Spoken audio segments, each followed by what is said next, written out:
Hi YouTube. താൻ ഏതാ? ഈ എപ്പിസോഡിൽ നമുക്ക് ടൈപ്പ് കാസ്റ്റിങ്ങും അതുപോലെ തന്നെ ടൈപ്പ് ഡെഫിനെ പറ്റിയൊക്കെ പഠിക്കാം. അപ്പോൾ എന്താണ് ഈ ടൈപ്പ് കാസ്റ്റിംഗ്? ഫോർ എക്സാമ്പിൾ, എനിക്കൊരു വേരിയബിൾ ഉണ്ട്, ഇൻറ്റിജർ a ഈക്വൽസ് ടു 5, അതുപോലെ തന്നെ floating b equals to 4.5f. ഇങ്ങനെ രണ്ട് വേരിയബിൾസ് ഉണ്ട്. ഇത് ഞാൻ പ്രിന്റ് ചെയ്യാണ്. Standard print of modulus F comma a plus b ഞാൻ ചെയ്യുന്നു.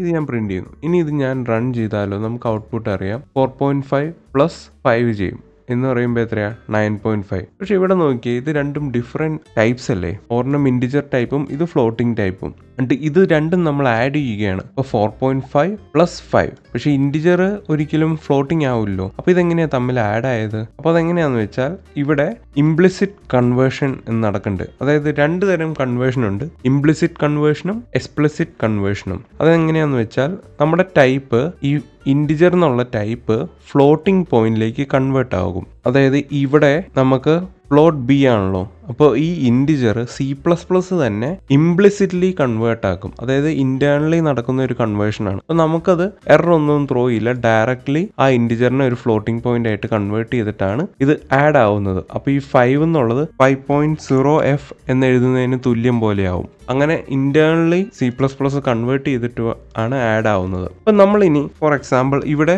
ഫ്ലോട്ടിംഗ് പോയിന്റ് ആയിട്ട് പ്രിന്റ് ചെയ്യുന്നത്, ഇനി ഇതിന് പകരം ഞാൻ ഇൻറ്റിജർ ആയിട്ട് പ്രിന്റ് ചെയ്ത് നമുക്കൊന്ന് റൺ ചെയ്ത് നോക്കാം. അന്നേരം എന്താ പറ്റുന്നത്? നമുക്ക് ഔട്ട്പുട്ട് 0 ആണ് കിട്ടുന്നത്. അതെന്തുകൊണ്ടാണ്? ഇവിടെ എന്തുകൊണ്ട് ഇംപ്ലിസിറ്റ് ആയിട്ട് കൺവേർഷൻ നടക്കുന്നില്ല? ഇവിടെ നമ്മൾ ഇൻറ്റിജർ തന്നെ ഡിസ്പ്ലേ ചെയ്യാനാണ് പറയുന്നത്, പക്ഷേ ഈ ഫ്ലോട്ട് ഇൻറ്റിജർ ആയിട്ട് കൺവേർട്ട് ആകുന്നില്ല. അതെന്തുകൊണ്ടാന്ന് വെച്ചാൽ ആക്ച്വലി ടൈപ്പ് കൺവേർഷൻ ഇംപ്ലിസിറ്റ് ആയിട്ട് നടക്കുന്നതിനും ഒരു ഓർഡർ ഉണ്ട്. ആക്ച്വലി ഫ്ലോട്ടാണ് ഫസ്റ്റ്, ഏറ്റവും ഒരു ഫ്ലോട്ട്, അതുപോലെ ഡബിള്, ഇതൊക്കെയാണ് ഒരു ടോപ്പ് പ്രയോറിറ്റി. അത് കഴിഞ്ഞ് വരുന്ന പ്രയോറിറ്റിയാണ് ഇൻറ്റിജർ, അത് കഴിഞ്ഞ് പിന്നെ ക്യാരക്ടർ. ഇങ്ങനെയാണ് ഒരു പ്രയോറിറ്റിയുടെ ഒരു ഓർഡർ ഉണ്ട്. ഇന്റേണലി ഇംപ്ലിസിറ്റ് കൺവേർഷന് വേണ്ടി ഇങ്ങനെ ഒരു ടൈപ്പ് ഓർഡർ ഉണ്ട്.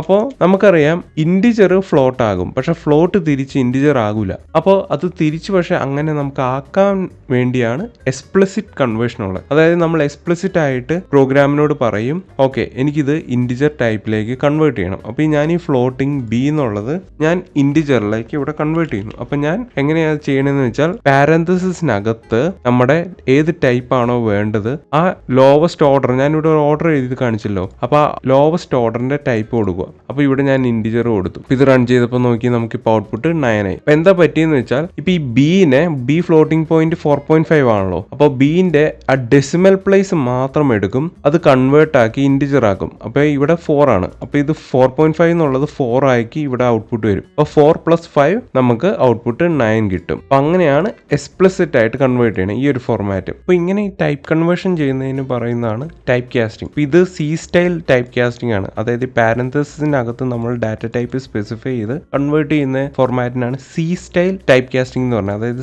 പ്രോഗ്രാമിംഗ് ലാംഗ്വേജ്, C പ്രോഗ്രാമിംഗ് ലാംഗ്വേജിനകത്തുള്ള ടൈപ്പ് കാസ്റ്റിംഗ് ആണ്. അപ്പോൾ നമുക്ക് മോഡേൺ C++ൽ നമുക്ക് പൊതുവെ കാസ്റ്റ് ചെയ്യാൻ വേണ്ടി നമുക്കൊരു സ്പെസിഫിക് കീവേഡ് ഉണ്ട്, സ്റ്റാറ്റിക് കാസ്റ്റ് എന്ന് പറഞ്ഞു. അപ്പോൾ അതിന്റെ ഫോർമാറ്റ് എന്ന് പറഞ്ഞാൽ ഇതുപോലെ സ്റ്റാറ്റിക് കാസ്റ്റ് എന്ന് പറഞ്ഞൊരു കീവേഡ് എഴുതിയിട്ട് ആംഗുലർ ബ്രാക്കറ്റ്സിനകത്ത് നമ്മൾ നമ്മുടെ ഡാറ്റ ടൈപ്പ് സ്പെസിഫൈ ചെയ്യും. എന്നിട്ട് പാരന്തസിസിനകത്ത് നമ്മുടെ വേരിയബിൾ പാസ് ചെയ്യും. അതായത് ഏത് ഡാറ്റ ടൈപ്പ് ആണോ കൺവേർട്ട് ചെയ്യേണ്ടത് അതിന്റെ വേരിയബിൾ പാസ് ചെയ്യും. അപ്പോൾ ഇതെന്താ ചെയ്യുന്നതെന്ന് വെച്ചാൽ, ഞാനിത് റൺ ചെയ്താൽ നമുക്ക് സെയിം ഔട്ട്പുട്ട് കിട്ടും. അതായത് നമ്മൾ C സ്റ്റൈലിൽ കാസ്റ്റ് ചെയ്ത പോലെ തന്നെ C++ന്റെ ഒരു ടൈപ്പ് ഓഫ് കാസ്റ്റിംഗ് ആണ്. ഇതിനെക്കുറിച്ചൊക്കെ നമ്മൾ ഡീപ്പായിട്ട് വരുന്ന എപ്പിസോഡിൽ പഠിക്കും. ++ സ്റ്റൈൽ കാസ്റ്റിംഗിന്റെ മെയിൻ അഡ്വാൻറ്റേജ് എന്ന് പറഞ്ഞാൽ, നമുക്ക് ഇതിനകത്ത് കുറേ ഇൻവാലിഡ് ഡാറ്റ ടൈപ്പ് കൺവേർഷനൊക്കെ അവോയ്ഡ് ചെയ്യാൻ പറ്റും ഈ C++ സ്റ്റൈൽ ഉപയോഗിച്ചാൽ. ഇപ്പോൾ ഫോർ എക്സാമ്പിൾ ഞാനിവിടെ ഒരു ഇൻറ്റിജർ പോയിന്റർ ആണ് കൊടുക്കുന്നത്. Integer pointer b equals to address of a എന്ന് പറഞ്ഞ് ഞാൻ കൊടുത്തു. അപ്പോൾ ഇവിടെ നമുക്കിവിടെ എറർ ത്രോ ചെയ്യുന്നത് കാണാം, ഇൻവാലിഡ് ടൈപ്പ് കൺവേർഷൻ. അതായത് b ഒരു ഇൻറ്റിജർ പോയിന്റർ ആണ്. അപ്പോൾ ആ പോയിന്ററിനെ നമ്മൾ ഒരു ഇൻറ്റിജർ ആയിട്ട് കൺവേർട്ട് ചെയ്യാൻ C++ സ്റ്റൈൽ കാസ്റ്റിംഗ് സമ്മതിക്കില്ല. പക്ഷെ ഞാനിപ്പോൾ ഇവിടെ C സ്റ്റൈൽ കാസ്റ്റിംഗ് ആണ് ഉപയോഗിക്കുന്നതെങ്കിൽ, ഇപ്പോൾ ഞാനിവിടെ ഇൻറ്റിജർ എന്ന് കൊടുത്തു.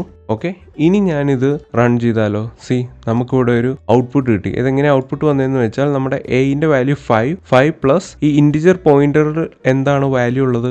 അഡ്രസ് ആണ്. അപ്പോൾ അഡ്രസ് ലൊക്കേഷനുമായിട്ട് ആഡ് ചെയ്തു. അപ്പോൾ അഡ്രസ് ലൊക്കേഷൻ +5 ചെയ്തിട്ടുള്ള ഔട്ട്പുട്ടാണ് നമുക്കിവിടെ കിട്ടിയത്. അപ്പോൾ ഇതാണ് മെയിൻലി C++ സ്റ്റൈൽ കാസ്റ്റിംഗ് ഉപയോഗിക്കുന്നതിൻ്റെ ഒരു അഡ്വാൻറ്റേജ്. പല ടൈപ്പ് കാസ്റ്റിംഗ് ഉണ്ട്, static cast, dynamic cast, constant cast, അങ്ങനെയൊക്കെ പറഞ്ഞു. അപ്പോൾ നമുക്ക് അതുവരെ നമുക്ക് യൂഷ്വലി C സ്റ്റൈലായിട്ടും ഉപയോഗിക്കാം. നോർമൽ ചെറിയ ഡാറ്റ ടൈപ്സ് ഒക്കെ നമുക്ക് ഇങ്ങനെ C സ്റ്റൈലിൽ ഉപയോഗിക്കാം. അപ്പോൾ ഈ കാസ്റ്റിംഗ് നമുക്ക് നമ്മുടെ ക്ലാസ്സസിലും സ്ട്രക്ചറിലൊക്കെ ഉപയോഗിക്കാൻ പറ്റുന്നതാണ്.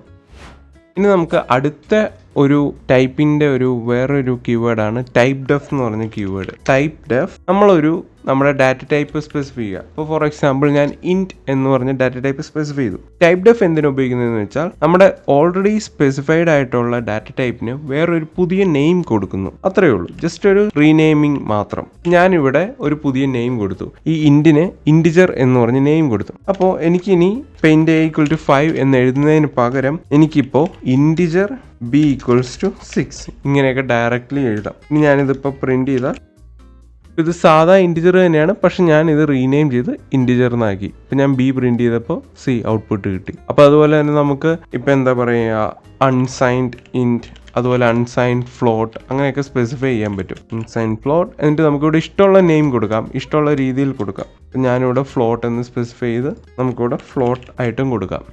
ഇത് റൺ ചെയ്താലും C നമുക്ക് 6 തന്നെ ഔട്ട്പുട്ട് കിട്ടുന്നത് കാണാം. ഓക്കെ, ഇനി അതുപോലെ തന്നെ നമുക്ക് വേറൊരു രീതിയുണ്ട്. അതായത് ടൈപ്പ് ഡെഫ് വെച്ച് നമുക്ക് നമ്മുടെ സ്ട്രക്ചറിനൊക്കെ പേര് കൊടുക്കാം. ഇപ്പം ടൈപ്പ് ഡെഫ് സ്ട്രക്ട്, ഇപ്പം ഞാനൊരു പുതിയ സ്ട്രക്ട് എഴുതണം, സ്ട്രക്ട് A, അതിനകത്തൊരു ഇൻറ്റിജർ A, അതുപോലെ തന്നെ ഫ്ലോട്ട് B, എന്നിട്ട് ഞാൻ ഇതിനൊരു പുതിയ നെയിം കൊടുക്കുന്നു, ന്യൂ സ്ട്രക്ട് എന്ന് പറഞ്ഞ് ഞാൻ കൊടുത്തു. ഓക്കെ, ഇനി എനിക്ക് ന്യൂ സ്ട്രക്ട് വെച്ച് ഇവിടെ ഡിഫൈൻ ചെയ്യാൻ പറ്റും. അപ്പം ഞാനൊരു ഫോർ എക്സാമ്പിൾ ന്യൂ സ്ട്രക്ട്, ഞാൻ ഒരു പുതിയ ന്യൂ സ്ട്രക്ചർ എന്ന് പറഞ്ഞ വേരിയബിൾ കൊടുത്തു. ഓക്കെ, എന്നിട്ട് ഇപ്പം എനിക്ക് അതിനകത്ത് ഓരോ വേരിയബിൾസും ആക്സസിബിൾ ആണ്.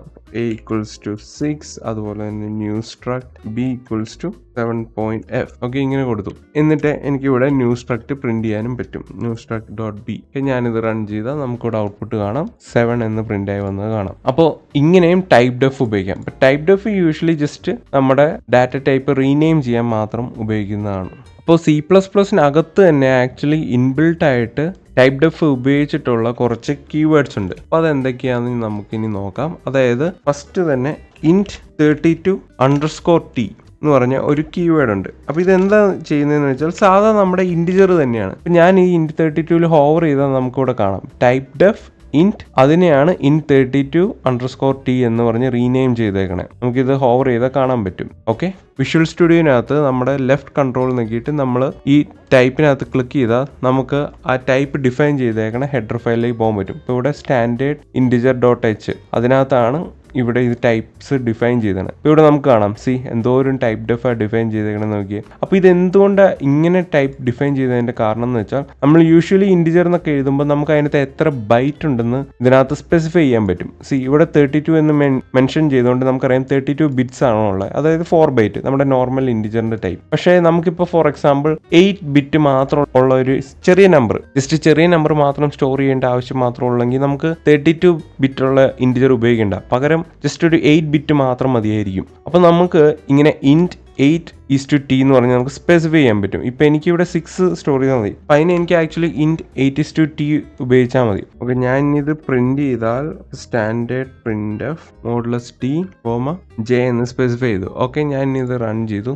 നമുക്കിവിടെ ഔട്ട്പുട്ട് കാണാം 6 എന്ന് പ്രിന്റ് ആയി വന്നത്. ഓക്കെ, അതുപോലെ തന്നെ നമുക്ക് പല ടൈപ്സും ഇവിടെ ഓരോ ബിറ്റ് അനുസരിച്ച് ഇവിടെ സ്പെസിഫൈ ചെയ്യാം. 16 ഉണ്ട്, 32 ഉണ്ട്, 64 ഉണ്ട്. അപ്പോൾ ഇനി തൊട്ട് ഉള്ള എപ്പിസോഡിൽ ഞാൻ ചിലപ്പോൾ യൂഷ്വലി ഈ ഒരു ഫോർമാറ്റ് ആയിരിക്കും ഉപയോഗിക്കുന്നത്. ഇവിടെ ഈ _t എന്ന് സ്പെസിഫൈ ചെയ്യുന്നത് ഇതൊരു ടൈപ്പ് ആണ് എന്ന് സ്പെസിഫൈ ചെയ്യുന്നതാണ് _t. സോ യൂഷ്വലി നമ്മൾ ടൈപ്പ് ഡെഫ് വെച്ച് ഏതെങ്കിലും ഒരു ഡാറ്റ ടൈപ്പ് നമ്മൾ ഇപ്പോൾ കൺവേർട്ട് ചെയ്യാൻ നോക്കുമ്പോൾ നമുക്ക് അതിന് ഒരു _t ഇട്ട് ഡിഫൈൻ ചെയ്യുന്നതാണ് എപ്പോഴും ഒരു good way of programming. So that നമ്മൾ സ്പെസിഫൈ ചെയ്യുകയാണ് _t ഇതൊരു ഡാറ്റ ടൈപ്പ് ആണ് എന്നുള്ളത്. സോ ഇതൊക്കെയാണ് ഈ എപ്പിസോഡിൽ നമ്മൾ ടൈപ്പിനെ കുറിച്ചും ടൈപ്പ് കൺവേർഷൻ, ടൈപ്പ് കാസ്റ്റിംഗ്, അതുപോലെ ടൈപ്പ് ഡെഫിനെ പറ്റിയൊക്കെ പഠിച്ചു.